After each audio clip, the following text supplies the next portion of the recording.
G'day guys and welcome to Raging Rhino. So we've just had the first 2 episodes of Ahsoka drop. And of course this has opened up for me a lot of questions in regards to what the hell is going on over there at Lucasfilm in regards to the lore, the canon, and of course the continuity. And especially with this series coming out, the continuity that we've seen from the Rebels series going into this Ahsoka series has really changed. The characters have changed, a lot of their backstories have changed, and I don't really understand why this is actually going on. Of course, we've got Dave Filoni, who I believe is an absolute hack and can't even leave his own continuity in check, let alone leaving George Lucas's continuity from his Star Wars in check.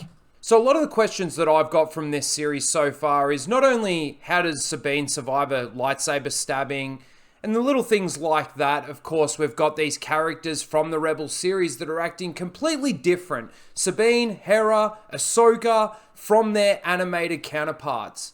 Now, one of the biggest questions though that I've been asking is this whole narrative that they've come out with that Sabine was Ahsoka's apprentice.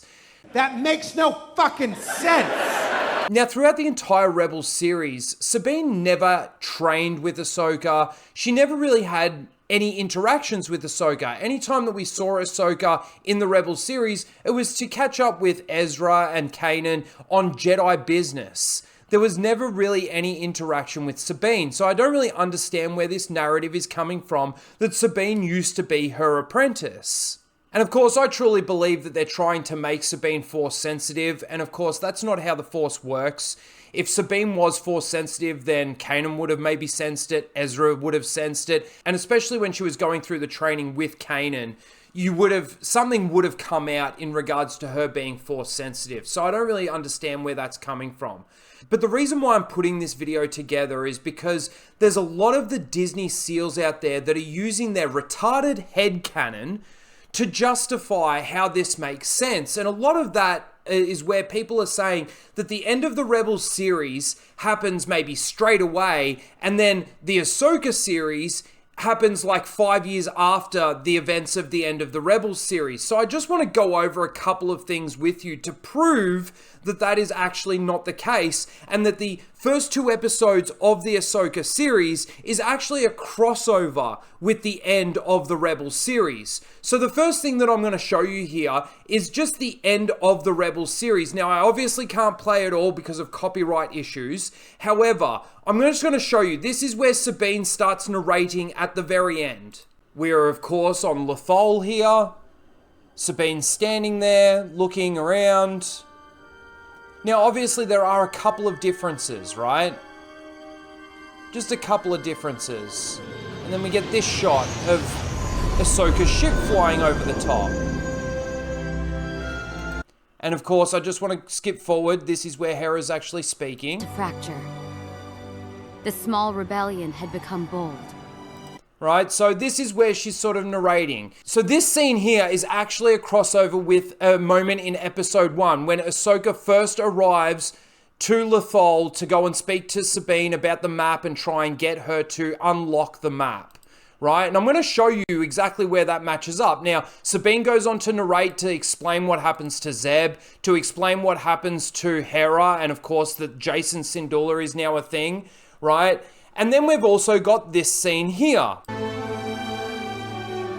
As for me, I used to think that Ezra was counting on me to protect Lothal. All right, so she walks over and, goes and touches the mural. There was something else I was meant to do. Ahsoka shows up and she's all Gandalf looking with her staff and the white cloak and all of that sort of thing. And then they go off and they fly away. So now I'm going to show you how this actually matches up with what we see in the Ahsoka series. Here is a side-by-side for you. Now we're going to play this through because I've done some work so that hopefully we don't get copyrighted on this. Let's take a look. The ship flying over the top. Now, there is obviously a retcon in here, right? Sabine has long hair. And in the animated show, it looks like she's actually quite happy to see Ahsoka's ship, as opposed to being resentful and pissed off and all of that. Now also too, this first clip here that we see is also from, like I said, episode 1. So she hasn't yet cut her hair. But again, just a big retcon from Dave Filoni from his own canon. And then it cuts to the end of episode 2 of Ahsoka, which you see on the left, and you got the animated series on the right.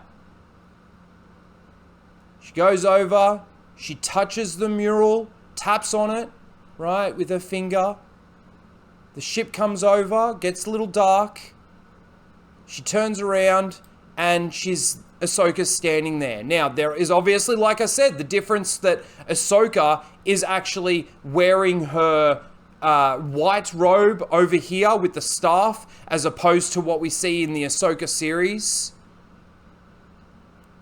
Then in the animated show, she puts her helmet on. But look, in live action, you can't go putting helmets on because then you won't see the actor and you won't actually see who it is. She walks over to Ahsoka. Get a shot of the mural at the end there. Walks over to Ahsoka. And of course, flies away in the ship. And it's an exact copy. It is an exact copy. This series, so far, the first 2 episodes, is a crossover with the events that happen at the end of the Rebels series. Now again, the reason why I'm showing you this is because the idiots out there want to try and say that what we see at the end of Rebels is actually like years before what we're seeing in the Ahsoka series, which is not true. It is not true. Unless you're getting that information from Dave Filoni himself or from Star Wars, stop using your goddamn headcanon, which isn't a thing, by the way, to try and justify their shitty writing and their shitty constant retcons.